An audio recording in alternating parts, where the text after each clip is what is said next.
Okay, it's Saturday morning, April the 13th, and I'm reading the Saturday paper. Well, bits of it anyway. And I'm Grannyopteryx.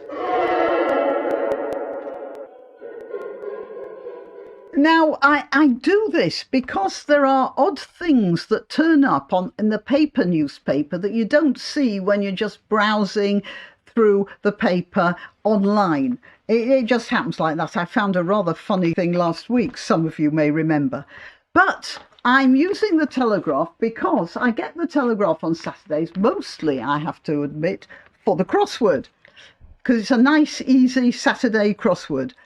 But if you want me to use another paper as well, I'll order another paper and we'll see how that goes. So that's up to you. Right. Well, the big headline on this, because it's the Telegraph, which is a conservative-leaning paper, although I have no idea why anymore, they have chosen a slightly unflattering picture of Angela Rayner. Well, what did Angela Rayner do wrong? She was living in a house.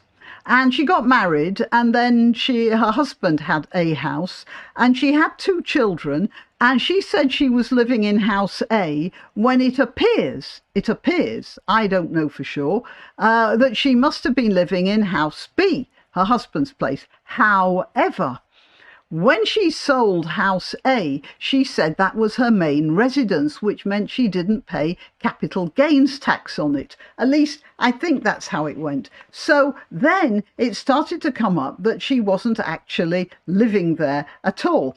And the police, strangely enough, and for some reason I can't think of, perhaps you can, the police would not investigate. They never went round to any of the neighbours to ask if they'd seen Miss Rayner there in the past few months. So that was what's been going on. And it was only after the Conservatives, desperate to get some sort of advantage over the Labour Party, they've been making such a fuss about it that Greater Manchester Police have now decided to check the things again, the details again. And she says she got advice, and the advice told her, here, there's this bit here. It is alleged, this is on another bit online in the BBC site, it's alleged that it would not be allowed for Miss Rayner and her then husband to have both avoided capital gains tax when they sold those properties after they married. So apparently both of them did this. I'm not sure of the details. The fact is she's in a bit of a fix. Miss Rayner says she's taken expert tax advice which she believes confirms her position that no capital gains tax was payable, although she's resisted calls to publish the advice. I'm just going to take a screenshot of that. So, frankly, I haven't had a lot of interest in this story. They're all at it. There was a Conservative MP who got expenses for building a duck pond in his stately home garden or something at one point. We have lots of look, I suppose the temptations are pretty high on that sort of thing. Anyway, right, let's have a look at this. The Duke of Sussex here is doing is talking at an event for his charity Certifiably in Miami Beach, Florida. He's making a Netflix series focusing on polo, the sport of kings. I tried doing polo once. Yeah, it's tough. Oh boy, it's tough. You're on the it's tough. And then there's an article here where Salman Rushdie says he saw the would-be killer coming in hard and low before the 2022 knife attack. Sir Salman Rushdie has described the moment he saw his would-be killer before he was stabbed more than a dozen times in a lecture hall in 2022. And he was stabbed because the Ayatollah Khomeini took an exception to something, a novel called The Satanic Verses, which Salman Rushdie had written, and put a fatwa out on him, which meant a death sentence to any that should be acted upon by any believing Muslim. And even though Khomeini is long dead, this guy here was a young man. I don't think he was even born when the book was written or when Khomeini issued his fatwa. But yeah, that's Rushdie under this sentence of death the whole time. And any slightly nutty Muslim, and well, there are slightly nutty people all over the world, not just among Muslims, they're going to be acting on that. And that's how Islam is weaponized. Right, let's look again. There's a problem brewing with Gibraltar. The Spanish are again laying claim to it. And they're never going to give up. And the problem is that our governments, we can't rely on them anymore to stay strong with that. So the Red Arrows, which is the display flight of the Royal Air Force, were going to do a display over Gibraltar. And it says here, the Spanish said they saw that as a hostile act, and the government caved. They weren't going to do it. Leaked cables reveal warning issued by Madrid led to rethink about Brexit talks over Gibraltar.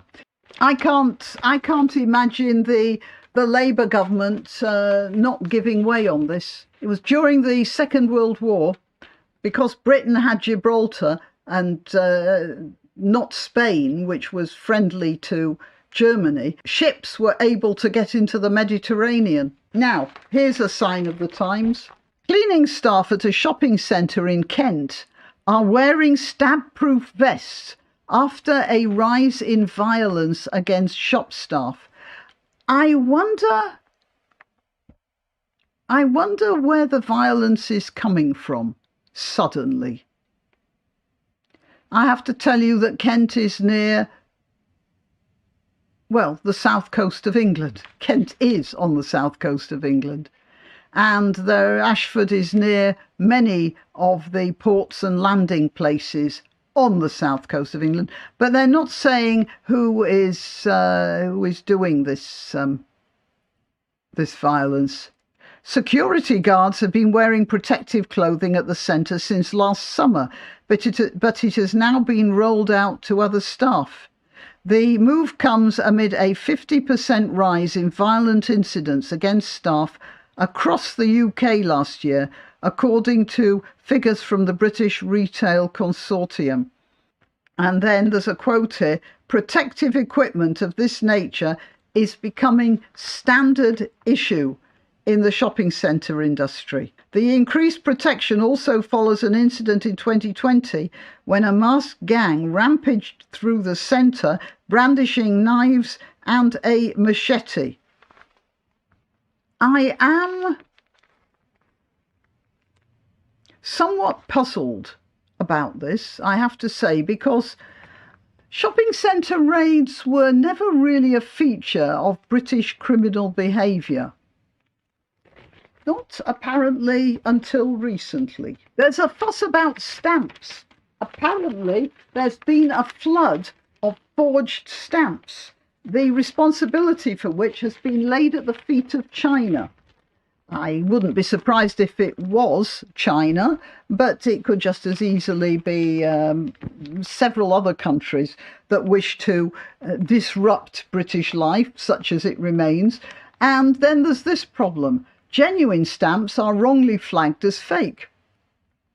Oh, by the way, when you get a letter with a false stamp, Royal Mail deliver it and charge you £5 as a fine for being the victim of a crime. How about that for a disaster? You're the one who's getting a letter, some of which may be, some letters may be completely unsolicited, some of which may be very important, and you have to pay £5, not because you've done anything wrong, but because somebody else put a forged stamp on it. And I might say the person who put the forged stamp on it might have been completely innocent. After all, you buy some stamps. Why anyone would buy stamps from Amazon, I do not know. But yeah, if you're living, I suppose, yeah, rethinking it. We live fairly close to a post office, but there are many people who need to take the car to and go miles to get to a post office because they're all being shut down. So this is, the post office just can't lose, can it? It shuts down the facilities and then fines you for being the recipient of a forged stamp which had to be bought online because the facilities are closed down. Yeah, all right. Genuine stamps have been wrongly flagged as fraudulent, a Royal Mail executive has said. The Postal Service's machines are not always able to scan new barcodes correctly, meaning some genuine stamps have been mistakenly labelled as suspicious, the source told the Telegraph. The Royal Mail really isn't doing that well, is it? They know things are wrong. They've got, well, obviously, faulty equipment, and they're still charging fines for people who are getting letters with the wrong stamps. Yeah. Samantha Fox, it says here, she got into a drunken fight on a flight with her wife. I had no idea. But Samantha Fox was, to those of you who aren't part of British culture, she was a regular appearer. She regularly appeared on the third page of newspapers that published photographs of young women in a state of semi-dress. And goodness me. Well, it takes all sorts, doesn't it? And she's married to a woman, and she got into a drunken fight with that woman on an aeroplane. Now, here's a surprise. London councils did not assess 20-mile-an-hour cost. So you see, all these London councils who decided that it was ecologically better to pummel the motorist, and you could catch them for speeding or whatever, or you could slow traffic down, they didn't assess the cost. I'm going to read this out.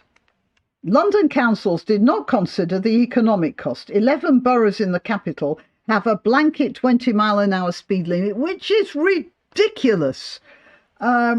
Across all of their roads, a move made in the hope of reducing deaths and serious injuries among pedestrians and cyclists. Yeah, and what about the deaths from the polluted air that you're going to get from the backed up traffic and the slower rates of pass-through? Transport for London says that 1,000 people are injured or killed every year by drivers exceeding the speed limit. Yeah, and how many people are killed by, well, drinking or doing anything else? I think 1,000 a year is horrible for each of these people who are killed. It's horrible for the people who are killed and for their families. But London has 9 million people in it. During the day, I think it's something horrendous, like 15 million people in it. And 1,000 deaths a year. I'd say that's pretty low. Mind you, traffic is so congested in most places, you can't go faster than 20. But there are through roads that traffic should be able to get out of quicker. However, 8 of the 11 boroughs have admitted they have no record of carrying out a formal cost-benefit analysis before lowering their speed limits. And cost-benefit analyses are supposed to be carried out before public bodies decide to spend taxpayers' money. So, in other words, they weren't going through procedures. And they weren't doing this because they'd caught this virus. Oh, if it punishes the motorist, it's got to be good. Ranil Jayawardena, the former international trade minister, said, Pro 20-mile-an-hour local government officials often claim that ever slower limits are needed for safety reasons. They imply opponents don't value life. Yeah, we all know about those sorts of arguments, don't we? Yet studies show the safety difference between 30 miles an hour and 20 miles an hour is limited, even negligible. It's certainly much smaller than between 40 miles an hour and 30 miles an hour. Leanne Deacon, the campaigner who asked councils for the evidence backing 20-mile-an-hour speed limits, said, polling indicates that where they've been introduced, blanket 20-mile-an-hour limits are opposed by large majorities, yet many rural councils, Transport for London, and nearly all London borough councils are energetically campaigning for them. Rural councils, that's totally ridiculous. Rural, you know, country roads and that sort of thing. These 20-mile-an-hour zones are driving motorists crazy, yet numerous councils have failed to do basic due diligence. Right, well, yeah, that's it. Okay, and there's this one about Yousaf's hate crime laws. It's cost almost £400,000, and we're, what, less than 2 weeks into it. We are less than 2 weeks. It's the 13th, and we came in, and the law came in on the 1st. £400,000 in 2 weeks. So the Conservative net zero minister has quit being the net zero minister to focus on his constituency before the next election. That's Graham Stewart. And this just shows you exactly in absolute verity this. Absolutely. He's the net zero minister and he wants to be re-elected. So he's now dropping the net zero stuff and concentrating on his constituency. What does that mean? It means, one, he wasn't doing his constituency work before, and two, net zero is so unimportant to him, he just dumps it. And that says everything there is to say about net zero. It's all this sort of stuff, the net zero, the 20-mile-an-hour limits, the low traffic neighbourhoods, the EULAs, the whole thing. It's just a way of controlling population and making money. How can a council lose? They get the money in fines, in extra parking fees, in punitive licenses for being able to drive in certain places, and government interference, you know, which means government people going in there and you pay for it, you know, inspections, that sort of thing. Right, New York considers rat birth control to tackle infestation. Somebody told me just the other day they looked at fish in the Thames and they looked at the chemicals that were in their bodies. What did the fish have in their bodies? They had birth control chemicals, they had cocaine, and they had antidepressant drugs.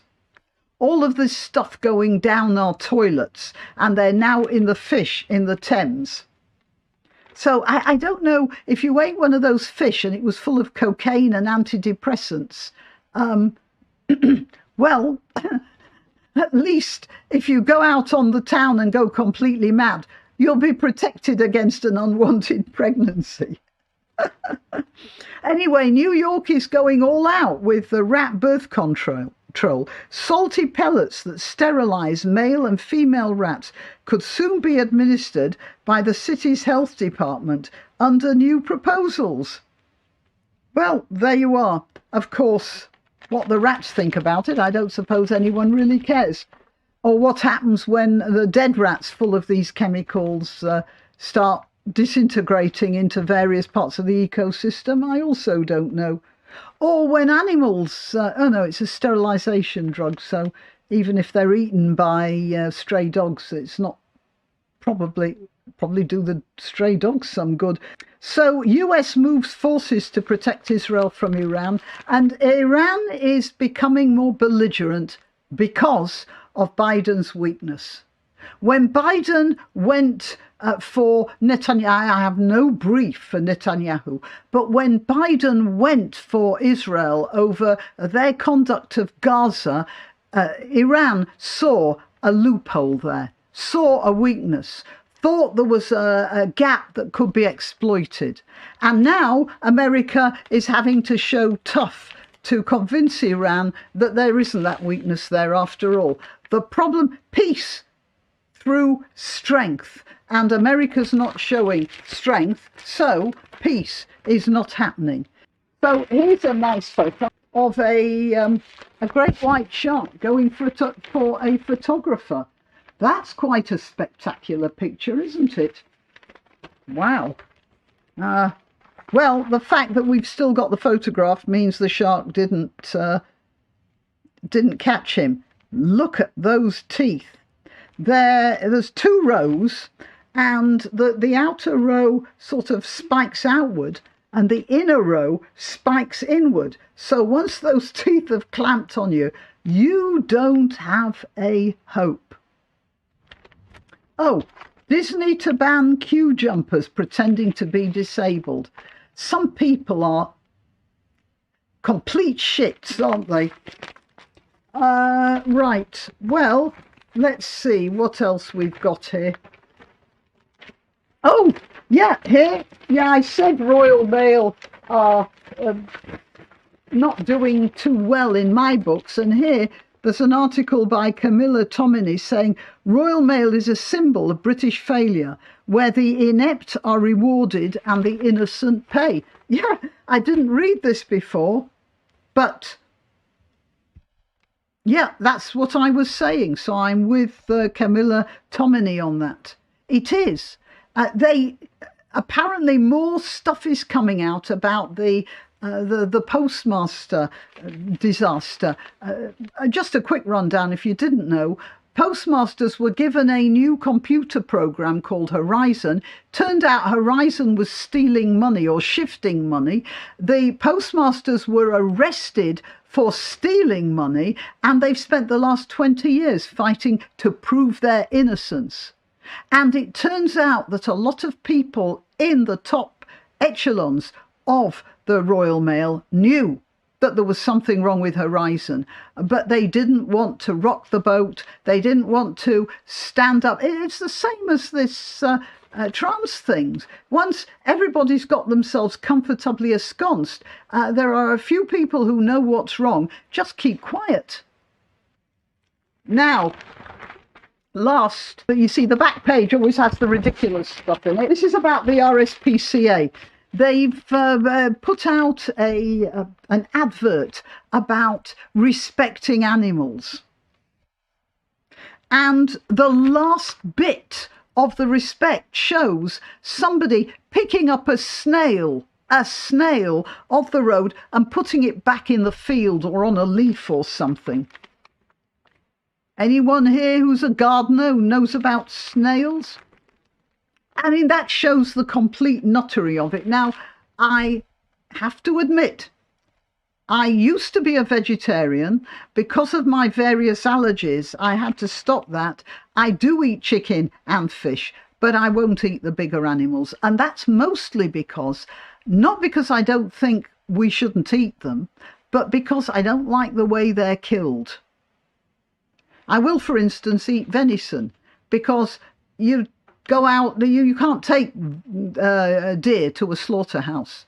You just got to go out to the field and shoot the deer. And that's it. It doesn't know what's happening. That's the end of it. But the way that people, that big companies, factory kill animals is, I can't, well, literally, I can't stomach that.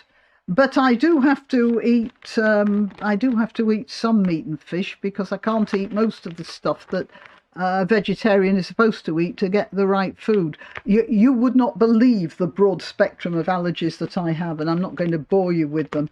But given that, the RSPCA have gone completely vegan nutty. And they've been, like many of these organisations, they start off by stopping people from kicking dogs, and they end up telling people they've got to pick snails up and put them on dock leaves in the nearest field. And if you've been watching my videos, you may remember I was talking about the fact that people use children as a means of protecting themselves. So that Stadlen was talking about children when he was doing a quick backpedal on the trans issue. And when Greta Thunberg was spouting off years ago, people were saying, oh, you can't criticise her ideas because she's a child. And here, apparently the advert, I haven't seen it, the advert talking about the way chickens are killed or cows are killed or whatever, they're using the voices of children as these animals, which is disgraceful.